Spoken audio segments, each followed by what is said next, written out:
Ya, Assalamualaikum warahmatullahi wabarakatuh. Masih bersama saya Rizky Ruman di Rizky Ruman's Channel. Mantap.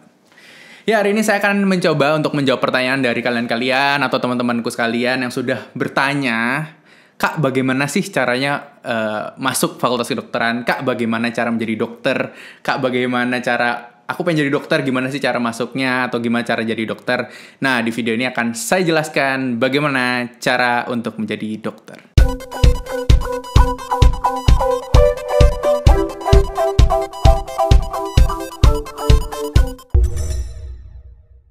Jadi, untuk setiap pertanyaan, Kak, bagaimana cara jadi dokter? Jawabanku tuh selalu 3. Yang pertama adalah niat. Yang kedua adalah belajar. Yang ketiga adalah ikut tes kedokteran dan masuk fakultas kedokteran. Udah intinya gitu. Lo kalau mau jadi dokter ya masuk fakultas kedokteran. Nggak mungkin masuk fakultas perikanan kan untuk menjadi dokter. Sebenarnya sesimpel itu. Meskipun pada pengaplikasiannya memang tidak semudah itu. Jadi jawabannya memang 3 itu. Kenapa aku bilang seperti itu? Karena saya tuh masuk fakultas kedokteran di tahun 2012. Sedangkan tahun ini tahun 2020 dan kalian mungkin aja mau masuk kedokteran di tahun 2020, tahun 2021, tahun 2022. Yang pasti sistem dan mekanisme pengujiannya dan mekanisme cara masuk FK-nya jauh berbeda dari aku yang 8 tahun yang lalu. Jadi itu alasannya kenapa saya tidak bisa memberikan suatu hal yang detail bagaimana cara masuk fakultas kedokteran yang baik dan benar. Karena gap kita terlalu jauh, bro. Anda masih muda, saya sudah 25 tahun. Nah, tapi nggak berhenti di 3 cara itu sih. Aku akan membreakdown ketiga cara itu karena di dalamnya mungkin ada unsur-unsur yang penting yang bisa kalian dapatkan dari video ini. Pertama, yaitu adalah niat. Jadi kalian tuh harus tahu dulu kalian ini benar-benar cocok nggak sih di kedokteran. Terus kalian tuh harus tahu bahwa motivasi kalian masuk kedokteran tuh apa sih. Nah, ini harus benar-benar kalian dalami. Kalian tanyakan ke dalam diri kalian sendiri bahwa sebenarnya gue nih mau masuk kedokteran emang dari dalam diri gue, dari dalam diri hati terdalam, atau memang karena gengsi aja, wah kedokteran kayak paling tinggi nih nemnya, paling tinggi nih nilainya, kayak oke nih, atau disuruh orang tua atau apapun. Pokoknya cari motivasi yang berasal dari dalam diri kalian. Kalau kalian tidak bisa mendapatkan motivasi dari dalam diri kalian, coba pikir-pikir lagi deh, cocok nggak di kedokteran? Nah, ada yang nanya juga sama aku, Kak, gimana sih cara tahu bahwa kita tuh cocok di kedokteran atau enggak? Cara termudahnya adalah lihat pelajaran yang paling kamu senangi ketika kamu SMA atau SMP atau pendidikan sebelumnya. Kalau kalian lebih suka sesuatu yang sifatnya matematika, fisika, terus mungkin lemah di biologi, lemah di kimia, lemah di sesuatu hal yang hafalan mungkin, saya mungkin tidak begitu menyarankan untuk masuk kedokteran. Karena hampir 80% pelajaran di kedokteran itu tentang biologi, tentang kimia. Jadi kalau misalnya kalian merasa lemah di situ, ngapain masuk kedokteran? Banyak kok fakultas-fakultas lain yang mungkin lebih cocok kalian masuki ketimbang kedokteran.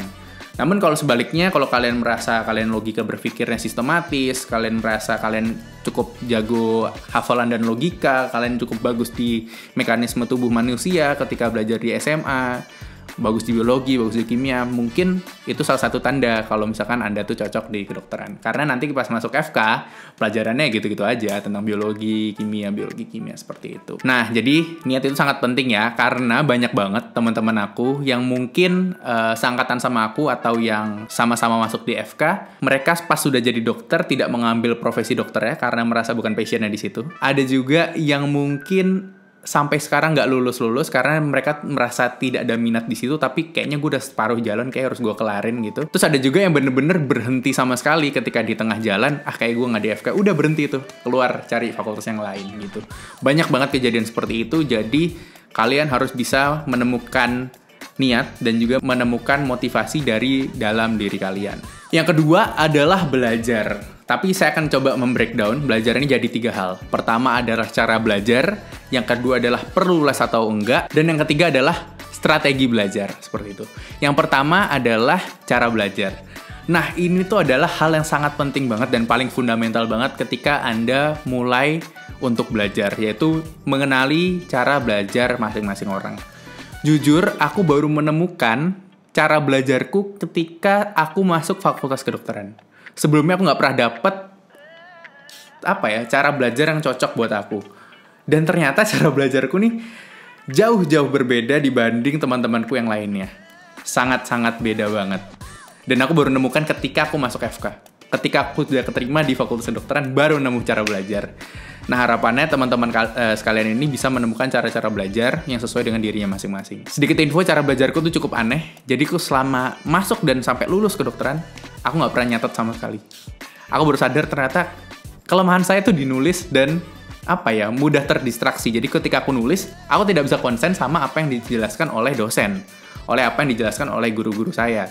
Jadi saya memutuskan kalau misalnya ada dosen, ya udah, gue gini aja, gue dengerin. Nyampe rumah baru baca-baca lagi karena dapat presentasi yang diberikan tadi pagi di kelas. Jadi itu perlu diketahui ya bahwa cara belajar orang beda-beda. Sedangkan dulu tuh waktu aku masih SMA, aku tuh nyatetnya tuh pakai pulpen yang warna-warna, yang ada warna merah, warna biru, warna hitam, yang sebenarnya sangat jauh banget sama cara belajarku sekarang. Udah tahu orang yang nggak suka nulis nih malah nulisnya pakai 3 warna, wah makin kacau. Jadi saya merasakan gagal dan salah di situ sih. Yang pertama adalah ketahui cara belajar kalian. Yang kedua adalah perlu les atau enggak. Nah, sebenarnya les atau enggak ini tidak bermasalah ya. Yang penting adalah menciptakan lingkungan yang meminta Anda, yang memaksa Anda untuk belajar.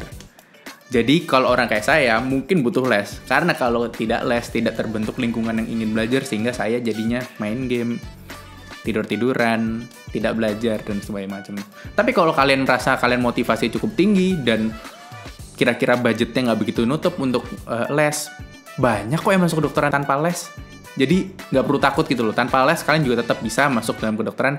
Yang penting menciptakan lingkungan belajar yang kondusif dan tetap belajar. Yang ketiga adalah strategi belajar. Nah, jadi belajar ini nggak hanya belajar, tapi kalian harus menciptakan strategi-strategi tertentu yang kalian diskusikan dengan guru-guru kalian. Misalkan Anda mau masuk kedokteran. Kedokteran waktu zamanku itu ambang batasnya sekitar 64. Nah, jadi gimana caranya aku 64% itu didapatkan dari beberapa mata pelajaran yang ada. Jadi dulu tuh aku sempat ada target gitu, kayak matematika dasar aku harus bisa jawab 13, matematika IPA harus bisa jawab 8, bahasa Indonesia, bahasa Inggris harus bener 12-12. Terus biologi harus benar misalkan 14 atau 13, terus fisika aku buang biasanya cuma 6 atau 7, seperti itu. Jadi kalian nggak hanya asal belajar, tapi bener-bener bikin strategi, kira-kira mau ngerjain yang gampang dulu, kayak ngerjain yang susah dulu, kayak ngerjain urut, kayak dari belakang, kayak itu tiap orang beda-beda. Tiap orang beda-beda, kalian bebas menentukan cara kalian sendiri, mana yang cocok sama kalian. Oleh karena itu, serius di setiap tryout yang ada, karena di situ kalian try out, kalian mencoba bagaimana mekanisme belajar yang paling tepat, cara belajar yang paling tepat, dan juga bagaimana cara mengerjakan soal yang cocok sama diri kalian. Tiap orang beda-beda, jangan samain antara satu orang dan orang yang lainnya. Selanjutnya yang ketiga adalah ikut tes kedokteran. Memang terdengar remeh, cuman banyak teman-teman yang nanya ke aku bagaimana cara masuk kedokteran tapi nggak ikut tes kedokteran. Aku juga heran, Kak, aku mau masuk kedokteran tapi kemarin aku lupa daftar. Ya Anda tidak niat dong kalau kayak gitu dong. Ya jadi harus ikut tes kedokteran. Kalian harus mengerti universitas mana yang buka mandiri, yang buka seleksi secara bersama, itu harus mengerti. Jadi aku tuh sampai masuk kedokteran, aku harus mengikuti 7 tes masuk kedokteran. Coba aku hitung ya. Pertama adalah SNMPTN undangan dulu namanya, SNMPTN tertulis, SIMAK UI reguler, SIMAK UI internasional, Mandiri Universitas Airlangga 1, Mandiri Universitas Brawijaya, Mandiri Universitas Pajajaran, yang terakhir baru aku masuk di Mandiri Universitas Airlangga yang periode kedua. Jadi aku ikut 8 tes kedokteran baru jadi dokter, baru masuk fakultas kedokteran. Jadi kalau kalian masuk 1 gagal, 2 gagal, nggak apa-apa cuy, masih banyak. Kalau misalnya 8 masih gagal juga, masih ada tahun depannya. Kalau misalnya bener kalian niat dan benar-benar kalian merasa passion kalian di kedokteran. Dan ini pesan yang cukup penting. Menurutku nggak apa-apa gap year atau selang setahun free dulu untuk ikut tahun depannya agar masuk ke fakultas kedokteran. Karena ketika kalian sudah dewasa atau dewasa muda seperti ini, setahun 2 tahun itu bukan jarak yang susah untuk dikejar sih. Jadi kalian tuh tetap bisa mengejarnya, asalkan ketika kalian masuk di kedokteran kalian sungguh-sungguh dan bisa lulus tepat waktu. Insya Allah bakal aman-aman aja kok. Perbedaan umur setahun 2 tahun gak akan bermasalah kok di umur-umur yang seperti ini. Aduh, udah lama gak bikin video lagi. Semoga suka sama kontennya. Ya mungkin itu saja video dari saya. Bagaimana cara masuk fakultas kedokteran ala Rizky Hairunman, yang jawabannya mungkin agak aneh dan agak nyeleneh. Tapi coba kalian pikirkan deh, dari 3 hal tersebut yang saya breakdown masing-masing, kalian sudah mendapatkan apa belum? Nah, bagi kalian yang sudah mendengarkan sampai habis, boleh tulis di komen bagaimana pengalaman kalian masuk kedokteran, atau bagaimana pengalaman kalian dalam belajar, atau mungkin ada yang mau cerita bagaimana cara belajarnya yang mungkin unik dan berbeda dari teman-teman lainnya, atau share apapun lah tentang sesuatu, bagaimana cara-cara masuk fakultas kedokteran. Mungkin segitu dulu dari saya, Rizky Hairunman. Sign out, dadah!